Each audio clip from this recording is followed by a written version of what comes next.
안녕하세요. 저희는 레디컬 페미니스트 독서 모임 헬븐 스피커스입니다. 오늘은 전 세계 사람들의 화두에 오르고 있는 토픽이죠. 올림픽에 관해 이야기 나눕니다. 시작하기에 앞서 올림픽에 출전한 우리 여성 선수들에게 축하와 연대, 격려와 위로의 박수를 보냅니다. 들어가기 앞서 양궁 혼성 단체 안산 선수, 양궁 단체 강채영, 안산 장민희 선수, 양궁 개인 안산 선수 금메달 축하드립니다. 은메달리스트입니다. 사격 25m 권총 김민정 선수, 태권도 67kg 이상급 이다빈 선수, 펜싱 에페 단체 강영미, 송세라, 이혜인, 최인정 선수 축하드립니다. 동메달리스트입니다. 배드민턴 복식 공희용, 김소영 선수, 펜싱 사브르 단체 김지연, 서지연, 윤지수, 최수연 선수, 체조 도마 여서정 선수 축하드립니다. 본론으로 들어가서 각두님, 레디님, 여러분들은 올림픽을 즐겨보는 편이신가요? 이번 올림픽은 어떻게 보셨나요? 저는 솔직히 이번 도쿄 올림픽은 큰 관심을 못 받을 거라고 생각했어요. 그래서 안 보려고 했고, 그리고 어차피 제 현생도 있어서 열정적으로 볼 수 없으리라고 생각을 했었죠. 근데 지난 올림픽들과는 달리 여성의 힘에 초점이 맞춰진 경기들이 주목을 받게 되면서 눈에 가더라고요. 그래서 지금은 리플레이도 돌려보고 열심히 응원을 보내고 있어요. 맞아요. 저도 원래는 올림픽에 큰 관심이 없었는데 이번 올림픽은 왠지 모르게 주의 깊게 보게 되더라고요. 특히 이번 도쿄올림픽은 개막식에서부터 경기까지 자칭 평등을 강조하며 국적, 성별, 인종, 신분, 경제적 상황이나 신체적 조건 등 어떤 이유로도 차별받거나 배제되지 않고 자유롭고 평등함을 강조하고자 한다고 개최국 측에서 그랬잖아요. 이에 관련해서 많은 일이 있기도 했고요. 저는 올림픽을 지금까지 주요 장면만 챙겨봤었지만 이번에는 좀 더 관심이 가더라고요. 이번만큼 여성 선수들이 가시화된 적은 없는 것 같아요. 또 IOC에서 발표한 아젠다 2020에 따라 여러 종목에서 혼성 경기가 개설됐고 일부 남성 종목이 여성 또는 혼성 종목으로 변경되기도 했으며 개막식에 여남 선수들이 동반 기술을 하기도 했습니다. 여성 선수와 여성 감독의 가시화, 아젠다 2020에 기반한 올림픽 종목 및 개막식, 연합 동반 기수 등의 긍정적인 부분도 있었던 반면 트랜스젠더가 또 여성 부문에 출전하고 모 선수가 페미니스트라며 사이버 불링을 당하기도 했고요.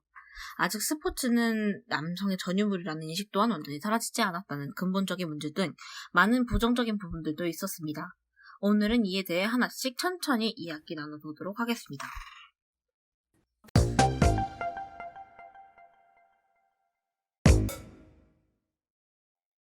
앞서 말씀드렸다시피 이번 올림픽에서 여성 선수들이 많이 가시화가 됐죠.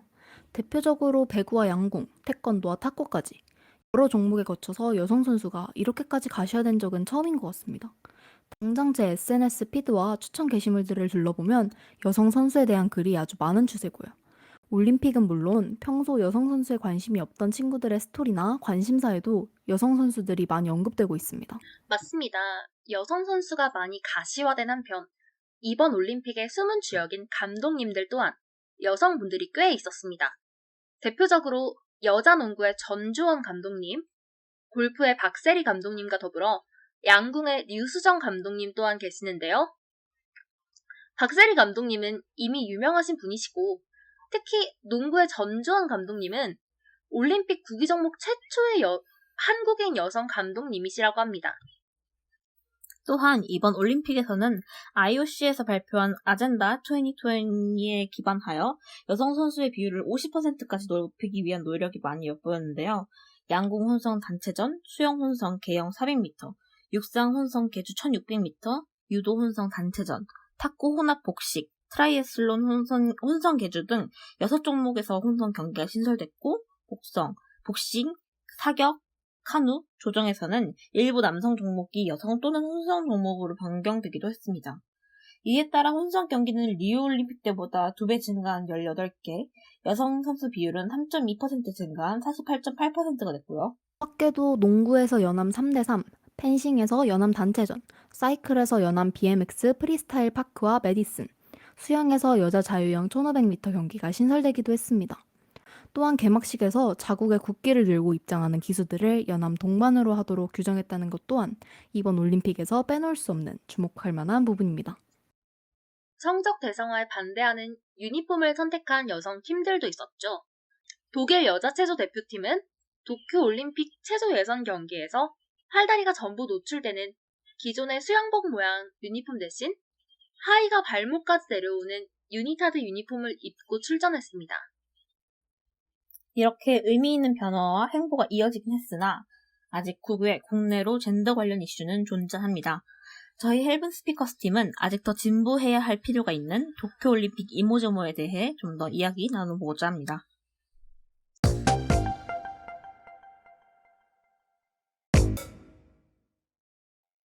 스포츠는 남성의 전유물이라는 말 들어보신 적 있으신가요? 물론 이 영상을 시청하시는 여러분께선 이 문장에 당연히 동의하지 않으리라고 믿습니다. 하지만 안타깝게도 아직은 이런 인식이 아주 강합니다. 이를테면 이런 거죠. 혹시 여성 해설위원이 아닌 여성 스포츠캐스터의 목소리를 들어보신 기억이 있으신가요? 이러한 간단한 사실로도 알 수 있듯 연합 인권이 평등하다는 주장이 나오는 오늘날에도 스포츠계에서의 여성의 자리는 아직도 현저히 부족합니다. 이쯤에서 스포츠캐스터의 자질을 알아보도록 합시다. 기본적으로 표준화 구사가 가능하며 현 경기 상황을 눈에 보이는 대로 짚어낼 능력이 있는 사람이어야 하죠. 과연 이러한 자질이 여성에게는 없을까요? 도쿄올림픽에 대한 여성들의 열정을 본다면 이렇게 말하기는 힘들겠습니다.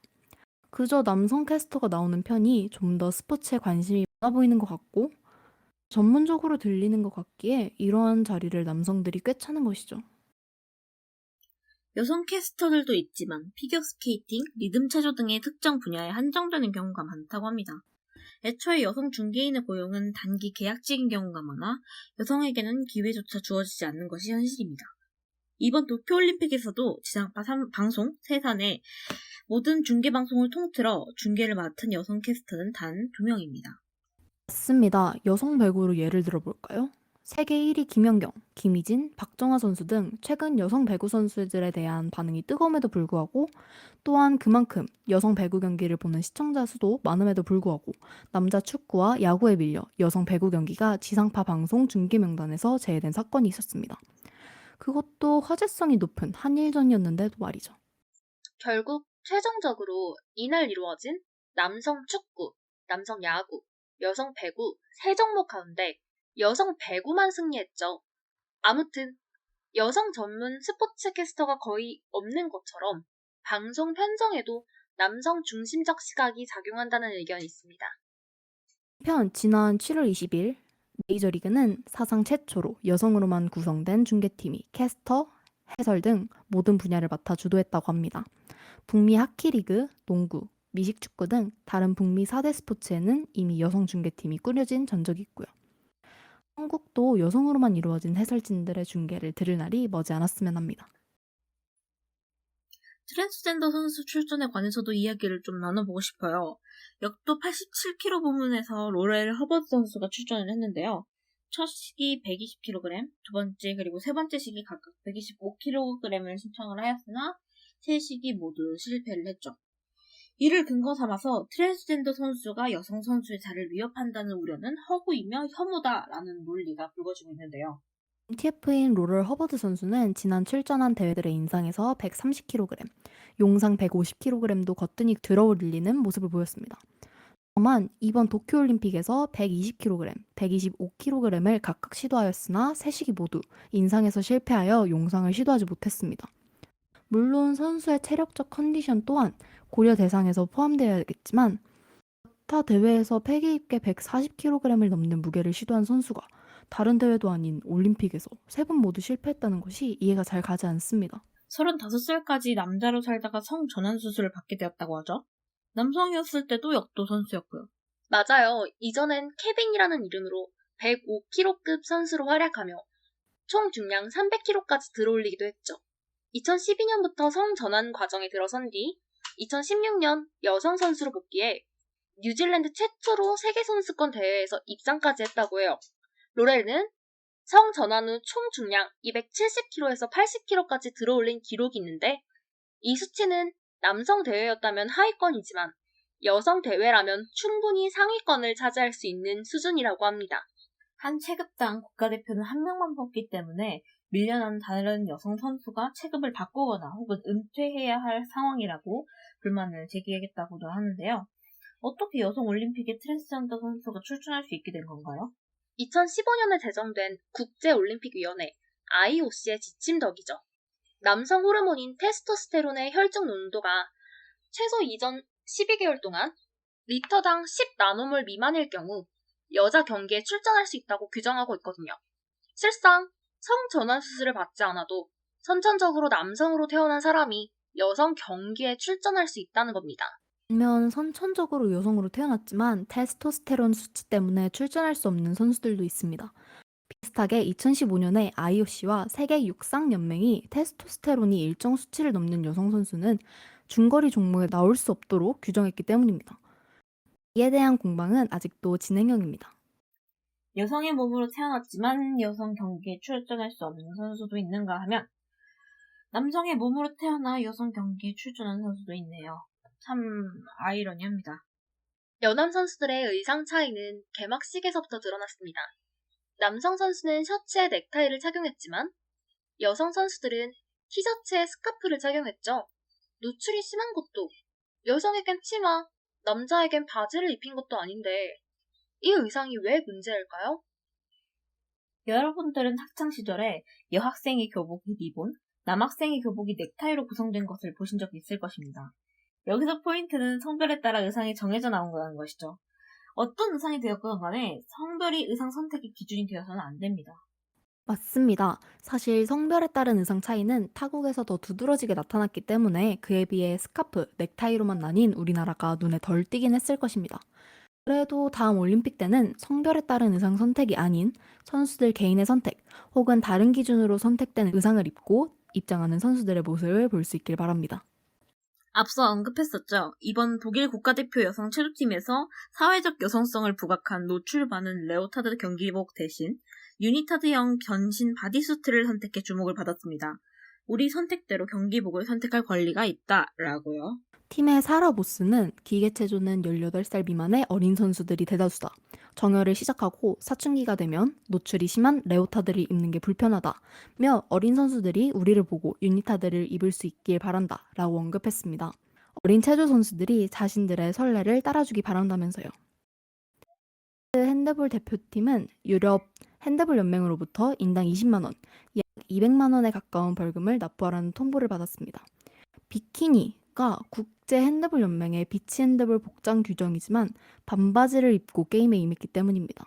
여성 스포츠 업계에 종사하는 한 인터뷰인은 스포츠에 종사하는 여성들이 프로 운동선수가 아니라 단순 눈요깃거리 취급받는다고 언급하기도 했습니다.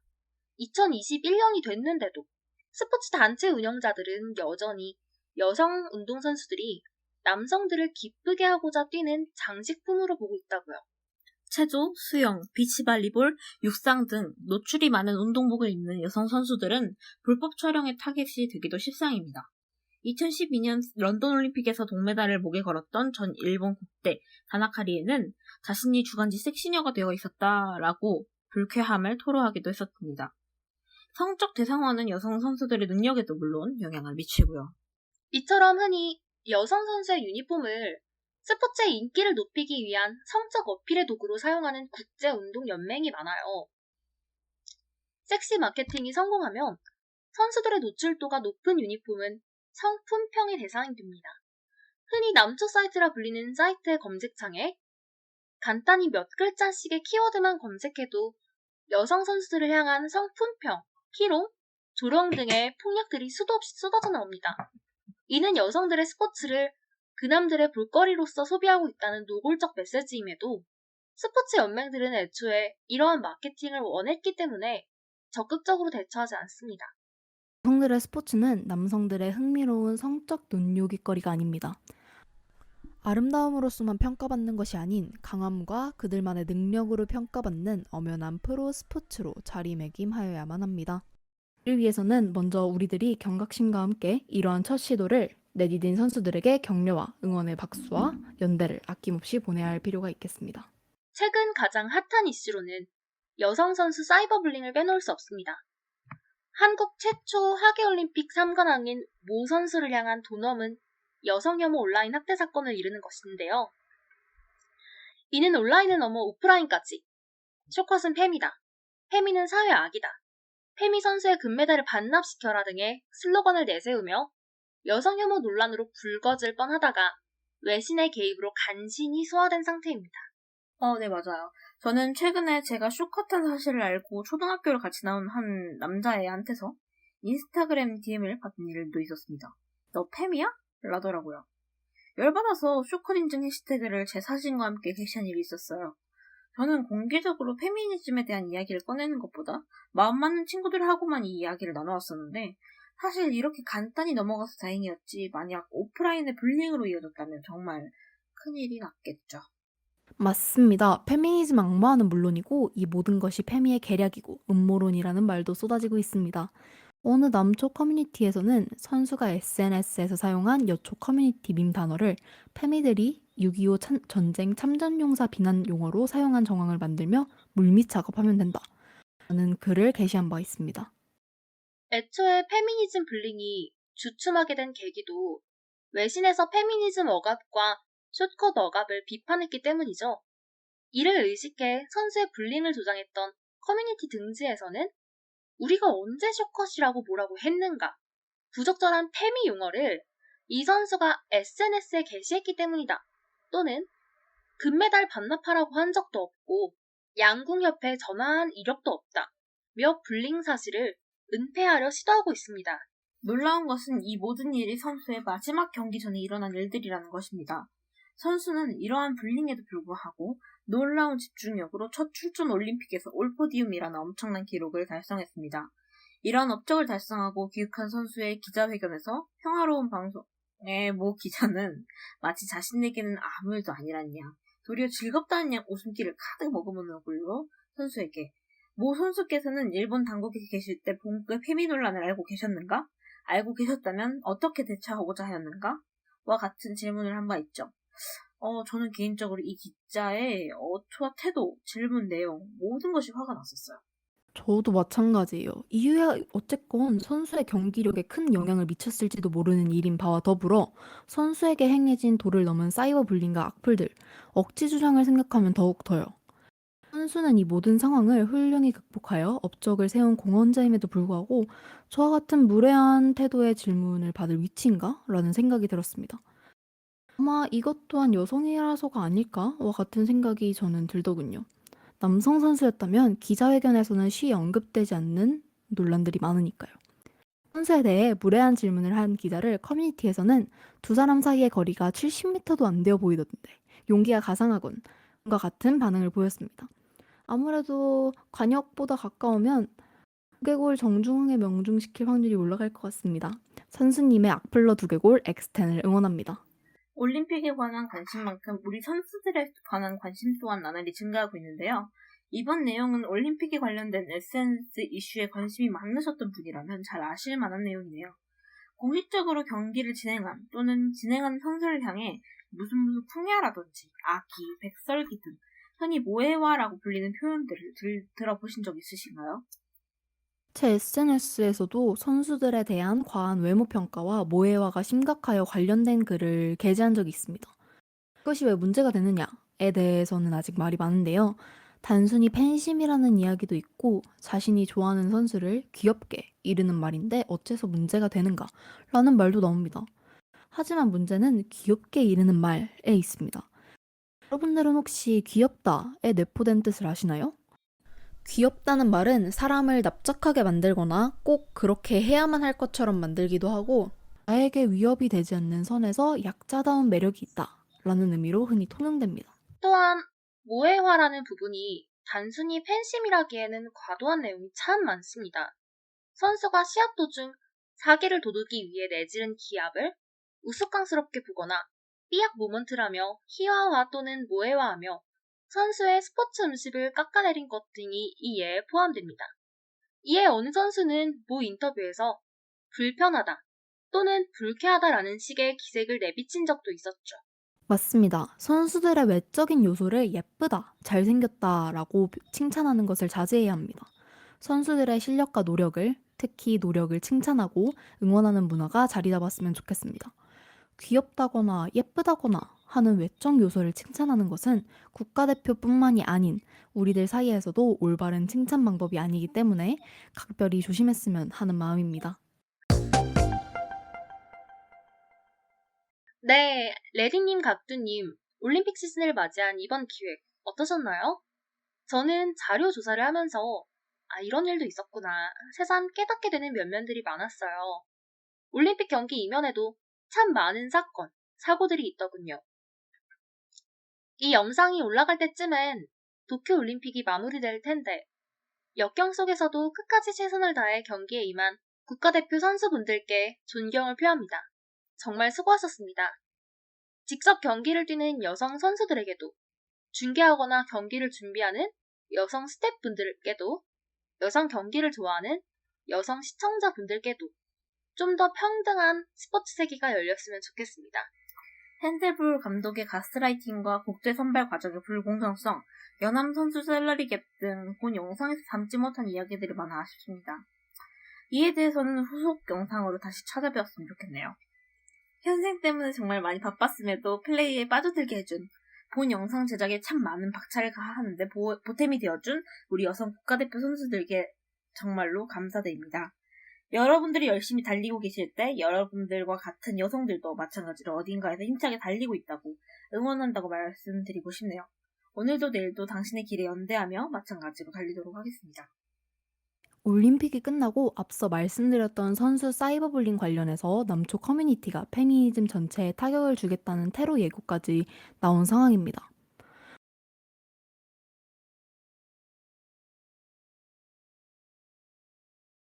연대와 응원을 꾸준히 해주셨으면 하고 이번 올림픽에서 발생한 아쉬운 부분들은 개선하여 그 다음 올림픽에서 긍정적인 모습으로 변화되길 기대해봅니다. 촬영인 오늘은 폐막식이 있었는데요. 이번 올림픽을 위해 5년간 달려온 선수분들 굉장히 수고하셨고 올림픽을 지켜보며 다양한 여성 혐오에 분개하고 분노한 여러분들 또한 고생 많으셨습니다. 지금까지 여성주의적 시각으로 바라본 2020 도쿄올림픽, 여기는 헬븐 스피커스, 육각두, 레디, 그리고 깡님입니다.